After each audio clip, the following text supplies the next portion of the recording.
Good morning, everybody. Welcome to a Sunday's Hymn. It's a brand new week, bright and early, and we want to talk about what God had to say in Mark 10. And the title says, Teaching About Divorce. And I said God, but I meant to say Jesus because it's in red. Jesus. And he left there and went to the region of Judea and beyond the Jordan, and crowds gathered to him again and again, as was his custom, he taught them. What? We're all the way down here. And he left there and went to the region of Judea and beyond the Jordan, and crowds gathered to him again. And again, as was his custom, he taught them. And Pharisees came up and in order to test him asked, Is it lawful for a man to divorce his wife? He answered to them, What did Moses command you? 10 Commandments reference. They said, Moses allowed a man to write a certificate of divorce and to send her away. And Jesus said to them, Because of your hardness of heart, he wrote you this commandment. But from the beginning of the creation, God made them male and female. Therefore, a man shall leave his father and mother and hold fast to his wife, and the two shall become one flesh. So they are no longer two, but one flesh. He had to say it again for the people in the back. I guess they didn't hear what he had to say.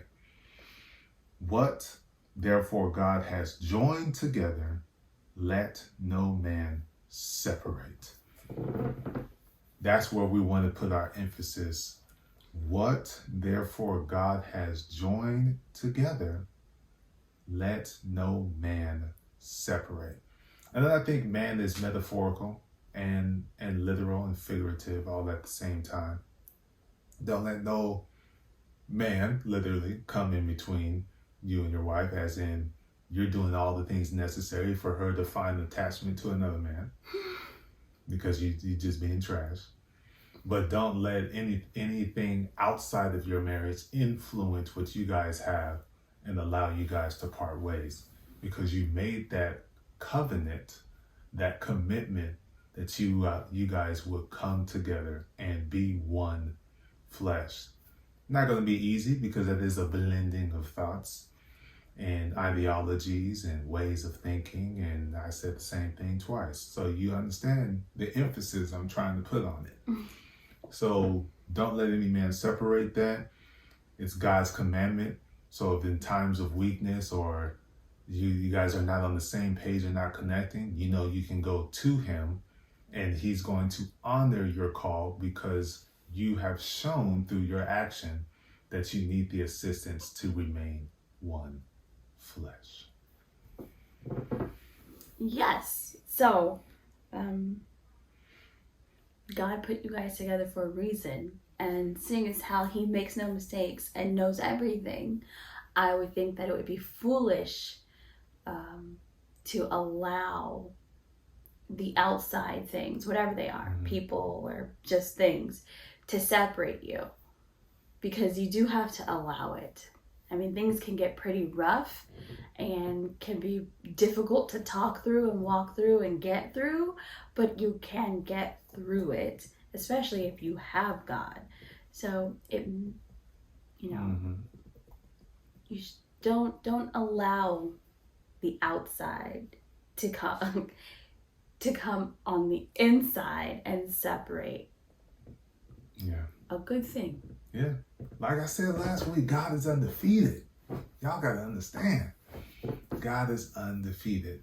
And he further says it, and we'll close it out. And in the house, the disciples asked him again about this matter. And he said unto them, if y'all didn't hear me the first, no. But what he says is, whoever divorces his wife and marries another commits adultery against her. And if she divorces her husband and marries another, she commits adultery. So God is saying, you say that I do,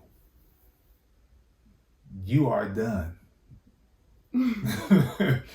Like, there is no, oh, I want to renege on what I said. No, your word is bond, and it's your task now, because God doesn't make any mistakes for you guys to be together.